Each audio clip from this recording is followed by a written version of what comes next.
Here are 5 things that you need to know about living at UNC before you get there that'll make your life a bit easier. The first thing is going to have to do with transportation and buses. Now if you're a freshman or even a sophomore, unless you got really lucky, chances are you do not have your car within walking distance of you, and so you're going to be forced to use the bus system. And I get it, as a freshman, I didn't like the sound of that. In my mind, I was just like, I'd rather just walk everywhere. It sounded really intimidating, and honestly, for the first couple weeks, it was. But once you start using it a lot and getting the hang of it, Chapel Hill Transit actually becomes a pretty dang efficient system, and it's all free, which is something that a lot of us take for granted, but it's a really nice benefit. In order to do that, most people will recommend either the NextBus or the Transloc app. I personally use a combination of them, so I use Transloc in order to put in my location and where I want to go and find the perfect route for that and the exact times that they're scheduled to come, and it also gives a pretty good visual representation of where you need to go. And then when I'm walking to the bus stop, or if I'm at the bus stop, I use NextBus to track how far away the bus is and how many minutes it'll take. Usually both of them work pretty flawlessly, but there is a little asterisk on this.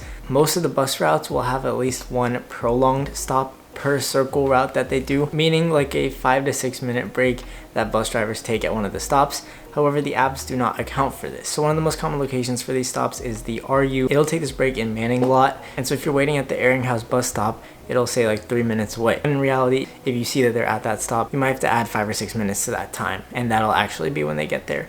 Not always though. If you're running extra late once or you just really don't want to take the bus, a bike is not a bad option, honestly. UNC is quite a bikeable campus, and if you're like me where your bike was just sitting at home collecting dust, then there's no harm in bringing it to campus and just using it every once in a while. Like I probably use mine once or maybe twice a week, but that was better than it just sitting at home, and it did save me from getting late to class a couple times. Also, another super common mistake that people will make is once they start using the bus a couple times, they'll only stick to 1 or 2 routes that they know will take them to where they need to be. However, there are usually going to be 3 or 4, maybe even more routes that will take you to where you need to go, especially if they're more common stops. And so keep using the apps every time, even if you think you know what bus you want to take, because one of the ones that come before that might actually go through the same place. Just make sure you actually pull the string and get off at that stop, or else you might end up in a different city. I've had that happen before. It's not fun.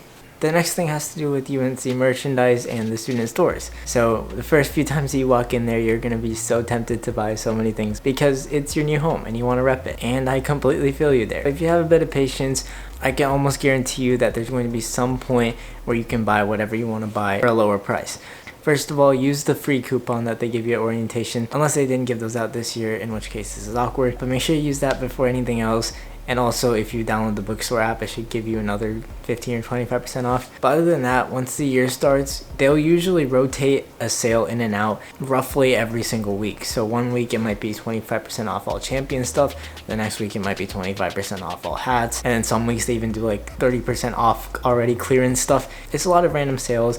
And if you actually go in the student stores, there should be a calendar near the cafe that has all of the sales for the month listed out. But essentially, if you wait at least like, I'm gonna say a month, 2 months max, whatever you want should be included in one of those sales at least. So if whatever you need is not urgent, just wait for it. Those sales are also how they got me to buy a lot of UNC stuff that I do not need / have used only like 1 or 2 times. So it's smart marketing, I guess. Also check their website periodically. Sometimes they do decent sales on there too. The third thing is going to be about gyms. I'm still surprised that I see a lot of people asking how much you have to pay to get into gyms and how the whole process works. You have free access to every gym at UNC.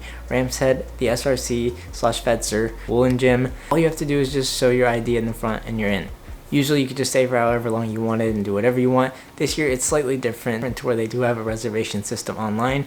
You don't need to have one to get in, but they do recommend it because I believe there is still a capacity on the gym. So if you have a gym routine established or you know exactly when you're going to go next, go onto the campus recreation website and be sure to reserve your slot. Same thing with like the basketball courts in Woolen. I think you do have to reserve those as well. And also there are like 30-minute sanitation / cleaning periods that they're going to have this year. So make sure you don't plan to go during any of those. Next, the weather. If you're from NC, you're probably prepared for this, but if you're from out of state, let me tell you right now, NC is probably one of the most bipolar states there is for weather, especially in like October and November, those transition months. One day it'll be a nice like 75 sunny outside, the next day it'll be pouring, the next day it'll be like a heat spike up to 85, and then 2 days after that it'll go down to like 40, and you need to be prepared for all of that with the correct clothes. I'd say if you're moving in now, pack still mostly summer stuff, but make sure you have like 1 hoodie, 1 rain jacket, an umbrella, boots, stuff like that in there just in case something happens. Don't be like me on my second day of class. I had to walk across campus to get to my last class of the day, and I got absolutely poured on because it didn't have any of that. So be ready for the bipolar weather here. Honorable mention before we get into the last one is about parking. If you do have your car somewhere near and you do need to bring it for a day, or if you're running super late to class and you don't have time to catch the bus, there is actually a $5 daily parking option, which means $5 will get you from 8 a.m. to 5 p.m. with no risk of a ticket. You can find it on this website right here. You just pick the date that you want it and it'll charge you $5. However, the caveat with that is it only works for the S11 lots, which are the ones all the way down near the basketball stadium and the business school. So if you have business school classes, this might work out perfectly for those days, but if you don't, you're probably gonna have to drive there and then take a short bus up to main campus. But yeah, this is a better option if you're planning on keeping it for a few hours than paying the $175 an hour for metered parking. And the last thing you need to know about UNC is the very, very heavy work hard, play hard environment, atmosphere, whatever you want to call it, that is in Chapel Hill. During the week, especially during like midterm and final season, libraries are going to be packed. People are going to be cramming, dorm lounges are going to be filled, and to not sugarcoat it, you are going to be pummeled by work with all of your classes, especially if you're taking over like 15 credits. It's not easy at all, and it can get overwhelming at times. At the same time, people go out and party on Thursdays, on Saturdays, on Fridays. A lot of people try to finish their stuff by like 8 or 9, then hang out with friends for the rest of the day, or hang out after class and then cram at night. And there's also a ton of events on campus that people will go to, or club obligations or fraternity stuff, or sports games, which by the way, all sports games at UNC are free, except I guess basketball and football. You do have to win a lottery to get tickets for them. But please go to sports games, support UNC athletics, especially the lesser attended ones, and get some Carolina Fever points while you're at it. It's just a very social and studious environment, which is something that not every school has both of, but UNC definitely does, and it has a lot of both of them. So if you're very on one side or the other, it might be a little bit of an adjustment process if you want to acclimate perfectly at UNC. So just be ready for that in whatever way it applies to you. But yeah, that's gonna do it for this one. I will see you all in like a freaking week on campus, which is insane to even think about. But I am excited. Feel free to say hi if you want, ask any questions, do whatever, and I will see you all then. Thank you all so much for watching this one. Hopefully it's helpful. I'll see you all later. Peace out. P.S. UNC is gonna push those EverFi training things so hard. Pro tip,